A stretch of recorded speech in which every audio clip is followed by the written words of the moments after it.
بسم اللہ الرحمن الرحیم۔ عرفہ کا دن یعنی دعاؤں کی قبولیت والا دن، یعنی اللہ سے لو لگانے والا دن، یعنی اللہ سے مغفرت طلب کرنے والا دن، یعنی اللہ کا قرب حاصل کرنے والا دن۔ جی وہی دن یہ عرفہ کا دن ہے جس دن میں اللہ تعالیٰ دعاؤں کو قبول فرماتے ہیں۔ یہی وہ دن ہے جس دن میں اللہ تعالیٰ بندوں کو اپنا خاص قرب عطا فرماتے ہیں۔ یہی وہ دن ہے کہ جس دن میں اللہ تعالیٰ آسمان دنیا کے اوپر تشریف لاتے ہیں، اللہ کی رحمت وہ موسلا دھار بارش کی طرح برستی ہے۔ یہی وہ دن ہے جس دن میں اللہ تعالیٰ اہل زمین کو دیکھ کر اہل آسمان پر فخر فرماتے ہیں کہ دیکھو میرے بندوں کو، کوئی کہاں سے آیا کوئی کہاں سے آیا، ان کی زبانیں مختلف ہیں، ان کے رنگ مختلف ہیں، ان کے وطن مختلف ہیں، لیکن سب کی زبان کے اوپر ترانہ ایک ہی ہے، وہ میری بڑائی، وہ میری کبریائی بیان کر رہے ہیں، مجھ سے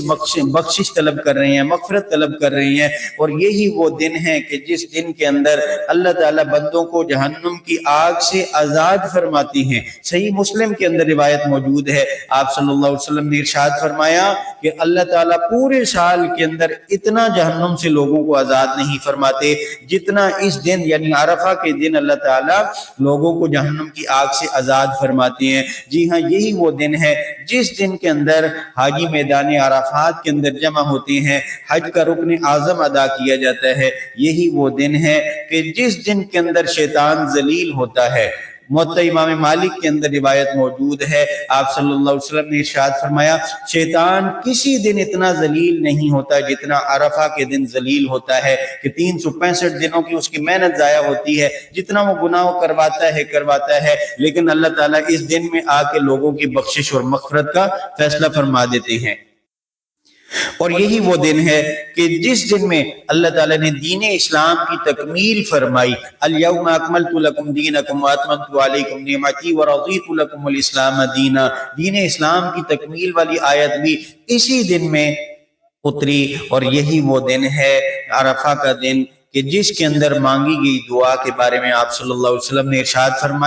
فرمایا عرفہ کے دن کی بہترین دعا وہ ہے کہ جو میں نے مانگی اور مجھ سے پہلے انبیاء نے مانگی، اور وہ دعا کیا ہے؟ لا الہ الا اللہ وحدہ لا شریک لہ لہ الملک ولہ الحمد وہو علی کل شیء قدیر، جس کا ترجمہ یہ ہے اللہ کے سوا کوئی معبود نہیں، اللہ ہی عبادت کے لائق ہے، وہ اکیلا ہے، اس کا کوئی شریک نہیں، اسی کی بادشاہت ہے، اسی کی حمد و ثنا ہے، اور وہ ہر چیز کے اوپر قادر ہے۔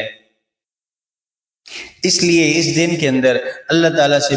مغفرت مانگی جائے، بخشش مانگی جائے کہ اللہ تعالیٰ لاکھوں لوگوں کی اس دن کے اندر مغفرت فرماتے ہیں۔ یہ دعا چلتے پھرتے اٹھتے بیٹھتے کثرت کے ساتھ پڑھی جائے، سب مسائل کو، جہنم سے آزادی کا مسئلہ ہو، جنت کے داخلے کا مسئلہ ہو، دنیا کے اندر روزی کا مسئلہ ہو، اولاد کے مسائل ہوں، گھر کے مسائل ہوں، کسی قسم کا کوئی بھی مسئلہ ہے، سب کو ذہن کے اندر رکھ کے اللہ تعالیٰ سے دعائیں مانگی جائیں۔ اب دیکھیں یہ جو دعا آپ صلی اللہ علیہ وسلم نے ارشاد فرمائی ہے، بظاہر اس کے اندر دعا نہیں ہے، لیکن اللہ کی حمد و ثنا اس کے اندر موجود ہے۔ لا الہ الا اللہ وحدہ لا شریک لہ لہ الملک ولہ الحمد وہو علی کل شیء قدیر، لیکن اللہ حمد و ثنا کے بعد کیا فرما رہے آخر کے اندر؟ وہو علی کل شیء قدیر، کہ اللہ تعالیٰ ہر چیز کے اوپر قادر ہے۔ وہ اس بات کے اوپر قادر ہے غموں کو خوشیوں میں بدل دے، وہ اس بات کے اوپر قادر ہے کہ پریشانیوں کو راحتوں میں بدل دے، وہ اس بات کے اوپر قادر ہے